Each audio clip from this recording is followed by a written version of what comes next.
Friends, welcome to मसले coaching classes. Last लेक्चरमध्ये आपण अप्लिकेशन ऑफ डेरिव्हेटिव्ह नंतर त्यानंतर ट्रिग्नोमेट्री वगैरे वगैरे संपवलं होतं. तर या लेक्चरच्या प्रिव्हियस जो लेक्चर होता त्यामध्ये आपण ट्रिग्नोमेट्रिक फंक्शनचे काही प्रॉब्लेम्स सॉल्व केले होते जे पेपरला आले आजपर्यंत, आणि काही प्रॉब्लेम्स तुम्हाला सॉल्व करायला दिले होते. क्लासमध्येच तुम्हाला शीट भेटलेली आहे.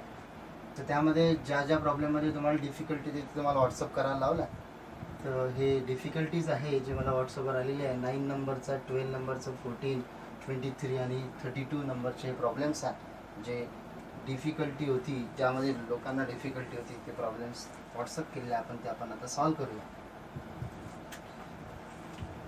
तर फर्स्ट प्रॉब्लेम आहे 9 नंबरचा की sine theta is 24/25. Then find the value of sec theta plus tan theta and also it is given that की theta lies in second quadrant. आता असं आहे की साईनची व्हॅल्यू गिवन आहे सेक प्लस टॅन विचार. सेक मीन्स होते 1/cos, टॅन मीन्स होते sign by cos. आता म्हणजे याच्यामध्ये येणार साइन आणि कॉस. त्यापैकी साईनची व्हॅल्यू आपल्याकडे अवेलेबल आहे, कॉस नाही.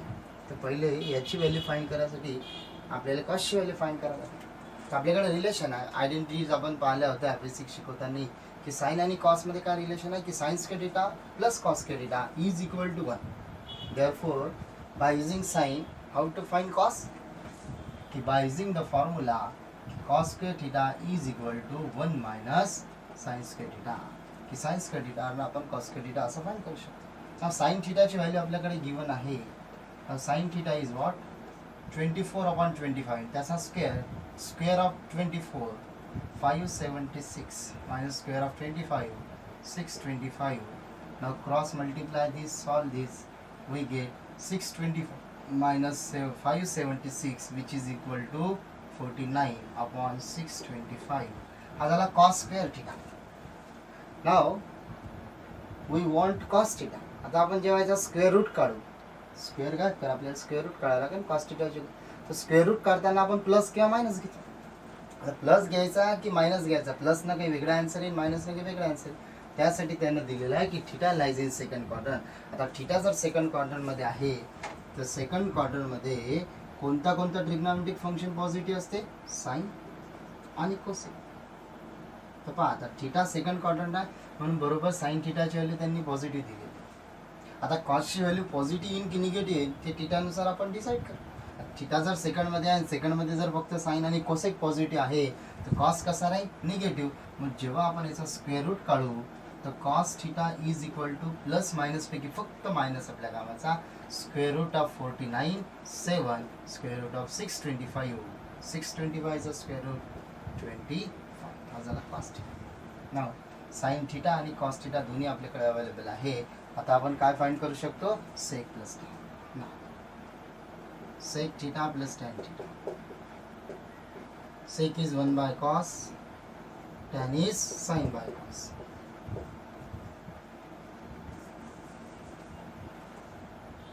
now base same, denominator same आहे तो 1 plus sin upon cos theta. now put the values, we get the final answer is equal to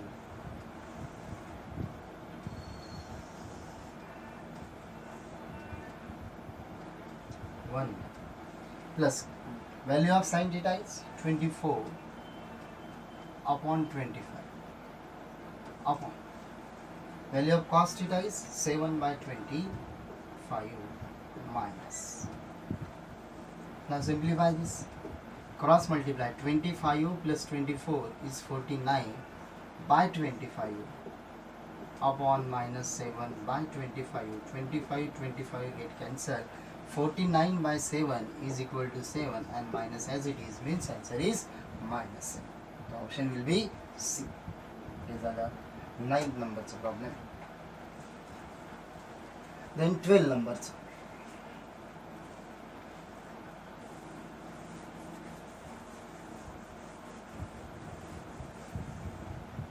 12 नंबरचा प्रॉब्लेम गिवन आहे. प्रॉब्लेम पाहून घेऊ. Cosec minus cot is equal to 2017. आता 2017 मध्ये आलेला problem आहे पेपरला. 2017 जर तुमच्या पेपरला आला 2020 लिहून येतो. जरूर नाही की तुमच्याकडे 2020 असेल, काही येऊ शकते, पण मोस्ट ऑफ द टाइम की 2016 असलं 16 अशा टाईपचे जे प्रॉब्लेम येतात जे वगैरे मध्ये तिथं त्या इयरचा आकडा लिहिलेला असतो. तर की असं पाहायला बेकार आहे म्हणून प्रॉब्लेम बेकार आहे असं अजिबात नाही.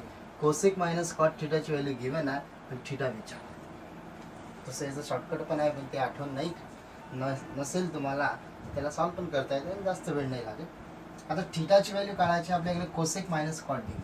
आपण एक शॉर्टकट शिकलो होतो की जर कोसेक मायनस कॉटची व्हॅल्यू किंवा कोसेक प्लस कॉटची व्हॅल्यू जसं सेक आणि टॅन होता की सेक प्लस टॅनची व्हॅल्यू जर एक्स असेल तर sec minus tan is directly return as 1/x. Similarly cosec plus कॉटची व्हॅल्यू जर आपल्याला काही माहिती असेल तर cosec minus cot is it's reciprocal. आता कोसेक मायनस कॉटची व्हॅल्यू जर 2017 आहे तर we can directly write as cosec plus cot as is equal to cosec plus cot reciprocal of 2017 1/2017. Now by adding this या दोघांचे जर आपण ॲडिशन केलं cot cot cancel cosec plus cosec we get 2 cosec theta is equal to 2017 plus 1/2017. Solve करू नका. Solve करून आपल्याला काय भेटणार आपल्याला कशाची व्हॅल्यू नाही पाहिजे आपल्याला काय फाइंड करायचं आहे theta lies in which cot. आता आपण याच्यावरनं एवढं सांगू शकतो मला सिम्प्लिफाय केल्यानंतर की value of cosec theta will B what positive और निगेटिव्ह पॉझिटिव्ह. याला सॉल्व करून हे फिक्स आहे की कोसेक थिटाची व्हॅल्यू पॉझिटिव्ह असणार जी की येईल व्हॅल्यू पण काय राहील positive. Now adding we get cosec theta. आता सबट्रॅक्ट करा आपल्याला कॉट भेटेल. जर कोसेक मधनं कोसेक मायनस केला तर कोसेक मायनस कोसेक इक्वेशन 1 म्हटलं इक्वेशन 2 1 मायनस 2 जर केलं तर काय मिळेल cosec cosec cancel minus cot minus 2 cot theta is equal to 2017 minus 1/2017. 2017 मधून जर 1/2017 मायनस केला तर हा पॉझिटिव्ह सी कारण 1/2017 is very much small than that of the 2017. 2017 पेक्षा 1/2017 इज खूप छोटा आहे. म्हणजे मोठ्यातनं जर छोटा मायनस झाला तर हा पॉझिटिव्ह नाही पॉझिटिव्ह आहे मायनस 2 तिकडे डिवाइड होईल तर फायनल आन्सर काय येईल तर कॉट थिटा इज. आता कोसेक पॉझिटिव्ह कॉट निगेटिव्ह तर कोणता असा क्वाड्रंट आहे जिचे कोसेक पॉझिटिव्ह येणार आणि कॉट निगेटिव्ह येणार. तर फर्स्ट क्वाड्रंट असते जिथे ऑल पॉझिटिव्ह. फक्त आपण याचा विचार करू सेकंड क्वाड्रंटमध्ये कोसेक पॉझिटिव्ह आहे कॉट कसा आहे निगेटिव्ह म्हणजे theta lies in second quadrant. थर्डचं चेक करा थर्डमध्ये टॅन आणि कॉट पॉझिटिव्ह आपला तर कॉट निगेटिव्ह दिला. फोर्थमध्ये कॉस आणि सेक तर कॉस सेक आहेच नाही म्हणजे एक सेकंड क्वाड्रंट जसा आहे जो याला सॅटिस्फाय करते की cosec theta is positive cos theta is negative. Therefore, the theta lies in which quadrant? The theta lies in second quadrant. Then, problem number 14. Cosec plus cot is equal to 11/2. Then tan is. The similar problem is 12 नंबरचा की जसं आता cosec minus cot आपल्याला माहिती होतं तर cosec plus cot त्याच्या reciprocal. तर कोसेक प्लस कॉट अगर 11/2 आहे तो कोसेक मायनस कॉट की व्हॅल्यू 2/11. आता cosec plus cot cosec minus कॉटची व्हॅल्यू आपल्याकडे अवेलेबल आहे. दोघांचं आपल्याला ॲडिशन करा की सबट्रॅक्शन करा कॉट भेटेल. आता आपल्याला व्हॅल्यू पाहिजे टॅनची. Tan is reciprocal of cot म्हणजे ह्या दोघांची सबट्रॅक्शन करा. जसं आपण इथे टॅन फाइंड केला तसंच तुम्ही कॉट फाइंड करा.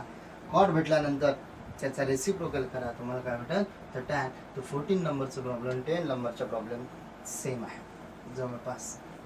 देन 23 नंबरचं प्रॉब्लेम जेईला आलेलं प्रॉब्लेम 23 आणि 32 थोडं किचकट आहे पण चांगले प्रॉब्लेम. पहिले 23 नंबरचं नाव गिवन आहे की sec alpha plus tan alpha into sec beta plus tan beta into sec gamma plus tan gamma ची व्हॅल्यू दिलेली आहे की tan alpha into tan beta into tan gamma आहे. त्याला आपण काहीतरी इक्वेशन म्हणून याची व्हॅल्यू किती आहे की tan alpha into tan beta into tan. आता फाईंड काय करायचं आहे sec alpha minus tan alpha sec beta minus tan beta sec gamma minus tan gamma हे फाईंड करायचं. आपल्याला फाईंड करायचं आहे की sec alpha minus tan alpha sec beta minus tan beta sec gamma minus tan gamma.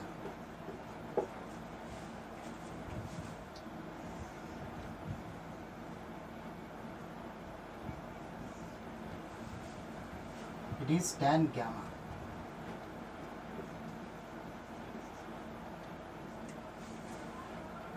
Plus वाल्या value दिलेल्या आहे, minus वाल्या विचारल्या. प्लस वाल्या व्हॅल्यूचं tan alpha tan beta tan gamma answer आहे. आपल्याकडे एक रिलेशन आहे की sec square theta minus tan square theta is equal to 1. आता सेक मायनस टॅन अल्फा आणि सेक प्लस टॅन अल्फा जर आपण मल्टिप्लाय केलं तर हा डायरेक्टली 1 होऊन जाईल. पण आपल्याला पाहिजे का याची व्हॅल्यू पाहिजे. आपण काय करू, ज्याची व्हॅल्यू आपल्याला विचारलं की याची व्हॅल्यू काय. सपोज करू की याची व्हॅल्यू काहीतरी एक्स आणेल equation number 2. Suppose the value of this equation expression is x. या एक्सप्रेशनची व्हॅल्यू काहीतरी एक्स आपण याला म्हटलं. आता आपल्याला फाइंड करायचं आहे याची व्हॅल्यू, म्हणजे आपल्याला फाइंड करायची एक्सची value. Now multiply the equation number 1 with equation number 2. Equation number 1 आणि इक्वेशन नंबर 2 जर आपण एकमेकांसोबत मल्टिप्लाय केले त्या LHS सोबत RHS सोबत मल्टिप्लाय. जेव्हा आपण LHS सोबत मल्टिप्लाय करू तर sec alpha plus tan alpha into sec alpha minus tan alpha. Formula होता 7th स्टँडर्ड मध्ये की A plus B into A minus B is equal to A square minus B square. तर sec alpha plus tan alpha into sec alpha minus tan alpha is sec square alpha minus tan square alpha. Similarly, sec beta plus tan beta into sec beta minus tan beta is sec square beta minus tan square beta. Similarly, sec gamma plus tan gamma into sec gamma minus tan gamma is sec square gamma minus tan square gamma is equal to tan alpha tan beta tan gamma into x means x tan alpha tan beta tan gamma. Now sec square theta minus tan square theta is equal to 1.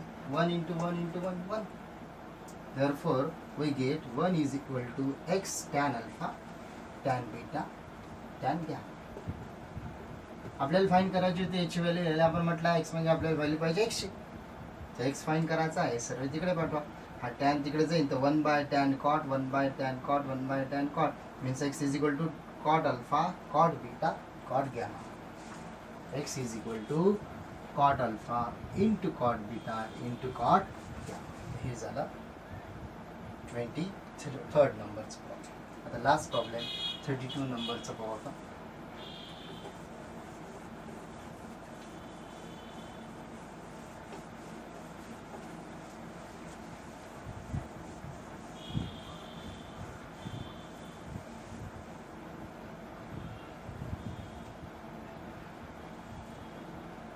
If theta lies in 0, pi by 4, if T1 is, problem is this, T2, T3, T4. 32 नंबरचे जे problem आहे त्याचे जे option होते ते असे आहे की फर्स्ट ऑप्शन आहे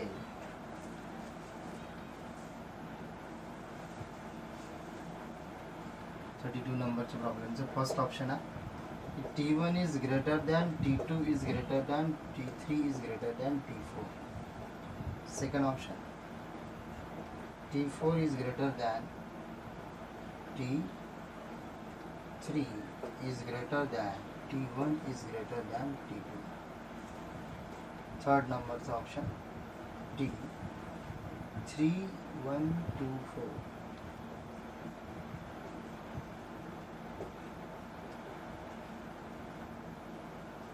And option number D is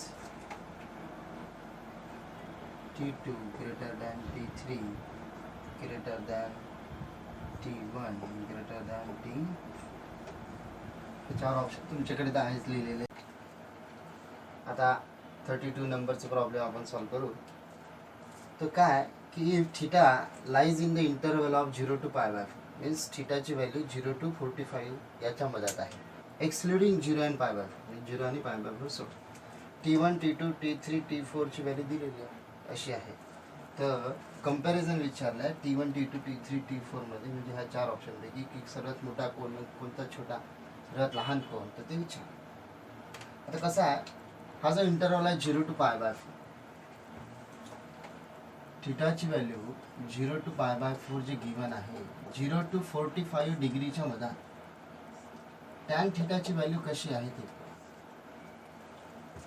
आता जर तुम्ही 0 पुट कराल तर tan 0 is 0 and tan 45 is 1, म्हणजे टॅन थिटाचा आन्सर 0 to π/4 ह्या इंटरवलसाठी कमीत कमी 0 येईल किंवा जास्तीत जास्त 1.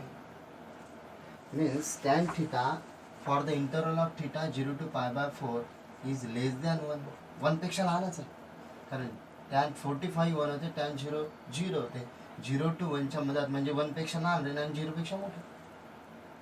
आता 1 पेक्षा लहान आहे, किती लहान आहे नाही माहिती आपल्याला. सिमिलरली कॉट थिटा काय आहे, cot 0 is infinity, cot π/4 is 1, infinity to 1. Infinity to 1 जो आहे हे इकडे सांगतो, इन्फिनिटी कॉमा 1, याचा मतलब आहे याला लिहिताना आपण असं लिहिलं, इंटरव्हल कसं लिहितो आपण, पहिले स्मॉल वाला मग ग्रेटेस्ट वाला 1 to इन्फिनिटी. इंटरव्हल कसं राहील 1 to infinity.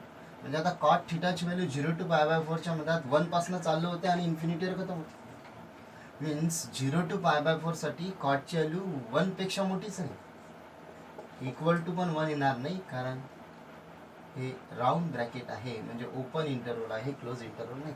Means for the interval of 0 to π/4 tan theta is always less than 1 and cot theta is always greater than 1. 1 पेक्षा मोठा राहील आणि हा 1 पेक्षा लहान. आता कोण किती लहान आहे किती मोठा आहे माहिती नाही. 1 पेक्षा लहान मीन्स किती छोटा हे माहिती नाही, 1 पेक्षा मोठा किती मोठा हे माहिती नाही.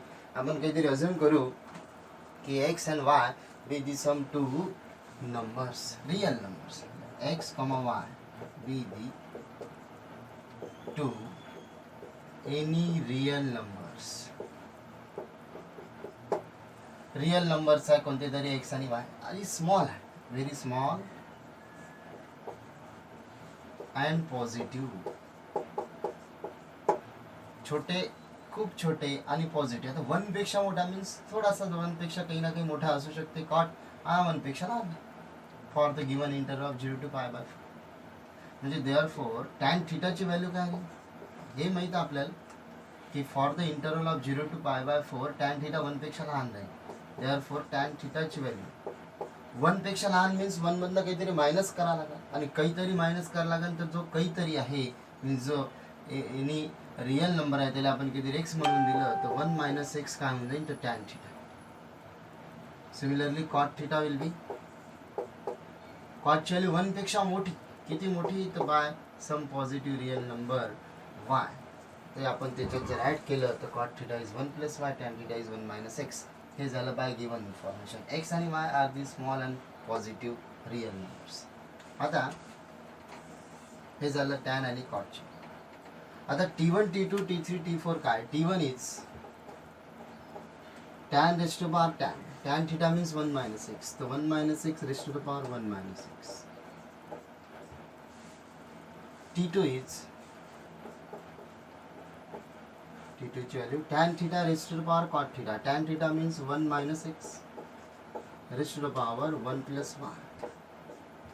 T3 is cot raised to the power tan. Cot means 1 + y raised to the power tan means 1 - x.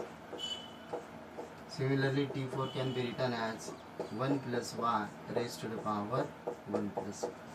Now compare this T1, T2, T3, T4. The T1, T2, T3, T4 पैकी सर्वात मोठा कोण, एक गोष्ट हमेशा आठवण ठेवा. तर हे तुमच्याकडे शीट दिली आहे तर ऑप्शन वगैरे आहेच.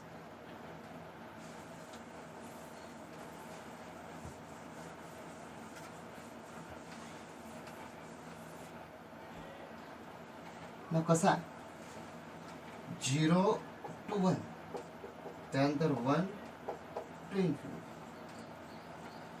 0 to 1 च्या मधातला कोणताही नंबर असो, त्या बाबतीत एक गोष्ट अशी असते की त्याचा जेवढा पॉवर वाढत जाईल तेवढा नंबर छोटा होत जाईल. मीन्स 0 to 1 च्या मधात कोणते कोणते नंबर आहे पहा. 1/2, 1/3, 1/5 हे सर्व 0 to 1च्या मध्यात लाईज होणार आणि भरपूर सारे आणखी यायचा जर तुम्ही स्क्वेअर करा, क्यूब करा, पॉवर 4 करा, 5 करा, यायचा जर पॉवर वाढला तर याची व्हॅल्यू कमी होते. यांचा जर पॉवर वाढला तर व्हॅल्यू कमी होते. मीन्स 1/2चा स्क्वेअर करा तर 1/4 येईल. 1/4 is less than 1/2, not greater than 1/2. 1/2चा क्यूब करा तर 1/8. 1/8 is even less than 1/2. Means 0 to 1 मधल्या कोणत्याही व्हॅल्यूचा जर तुम्ही स्क्वेअर करा, कारण त्या फ्रॅक्शन आहे ते 1/, 0 to 1 मधल्या व्हॅल्यू 1/, मध्ये लिहित आहे आणि त्याचा जर स्क्वेअर करा तर डिनॉमिनेटर वाढेल. डिनॉमिनेटर वाढला तर व्हॅल्यू छोटे. मीन्स 0 to 1 मधल्यासाठी जर पॉवर वाढत जाईल तर व्हॅल्यू कमी होत जाते. And for the values which lies between the interval of 1 to infinity, 1 किंवा 1 पेक्षा मोठ्या व्हॅल्यू, 1 पेक्षा मोठा आणि इन्फिनिटी छोटा, या इंटरवल मधल्या कोणते 2 घ्या, 3 घ्या, 4 घ्या. 2चा स्क्वेअर करा 4 येईल, 2चा क्यूब करा 8 येईल, 2चा पॉवर 4 करा 16. मीन्स जसा जसा पॉवर वाढतो व्हॅल्यू वाढते. कोणासाठी 1 to infinity मधल्या व्हॅल्यूसाठी. आता असा आपल्याला चेक करायचं आहे की ह्या चारपैकी सर्वात मोठी व्हॅल्यू कोणती. आता T4 मध्ये 1+y आणि 1+y. हा 1+ मीन्स हे 1 पेक्षा मोठे आहे, हे 1 पेक्षा मोठे आहे. म्हणजे हे जे चारपैकी चौथी व्हॅल्यू जे आहे T4, त्याच्यातला बेस आणि पॉवर दोन्ही कम्पेअर टू अबोव 3 नंबर्स सर्वात मोठा आहे. मीन्स डायरेक्टली T4 तर सर्वात मोठाच राहणार. त्याच्यानंतर हे 3 नंबरपैकी कोणाचा बेस मोठा आहे. 1+, हे तर 1 - 1 - म्हणजे याचे बेस तर छोटेच आहे. सर्वात मोठा ह्यात पहिल्या 3 पैकी की 1+ हा इज ग्रेटर दॅन 1 वाला, हे तर 1 पेक्षा लहानवालेच नंबर आहे. आणि त्याचा तुम्ही स्क्वेअर करा, क्यूब करा, कोणताही पॉवर घ्या तर 1 पेक्षा लहानच आहे. हे 1 पेक्षा मोठा नंबर आहे, त्याचा पॉवर काही घेतला तर 1 पेक्षा मोठा आन्सर येणारचा. मीन्स देन काय तर T3. Now T1 and T1 T2 पैकी कोण मोठं राहील. कोणी कोणी भरपूर लोक याला मोठा म्हणते आणि हा छोटा राहील, असं नाही. पहा काय आहे 1 - 1 means number which lies between 0 to 1. आता 0 to 1च्या मधातले जे नंबर आहे त्याचा जर आपण पॉवर वाढवला तर व्हॅल्यू छोटी होते, पॉवर छोटा केला तर व्हॅल्यू मोठी होती. मग आता 1 - x दोघांचाही बेस सेम आहे आणि ते व्हॅल्यू जे आहे ते 1 पेक्षा लहान आहे. 1 पेक्षा लहानवाल्या व्हॅल्यूचा पॉवर मोठा असेल तर व्हॅल्यू छोटी होती, पॉवर छोटा असेल तर व्हॅल्यू मोठी होते. मग याच्यापैकी कोणचा पॉवर छोटा आहे ते व्हॅल्यू मोठी नाही. बेस तर 1 पेक्षा लहानच आहे. कोणाचा पॉवर 1 छोटा आहे. 1 - x छोटा आहे की 1+y छोटा. तर 1 - x इज लहान. 1 - x लहान आहे म्हणून T1 T2 पेक्षा मोठा राहील, कारण हे व्हॅल्यू 1 पेक्षा लहानवाली आहे. 1 पेक्षा लहानवालीचा जर पॉवर 1 पेक्षा लहानवाल्या व्हॅल्यूचा जर पॉवर छोटा असेल तर व्हॅल्यू मोठी, पॉवर मोठा असेल तर व्हॅल्यू छोटी. Therefore T1 is greater than T2.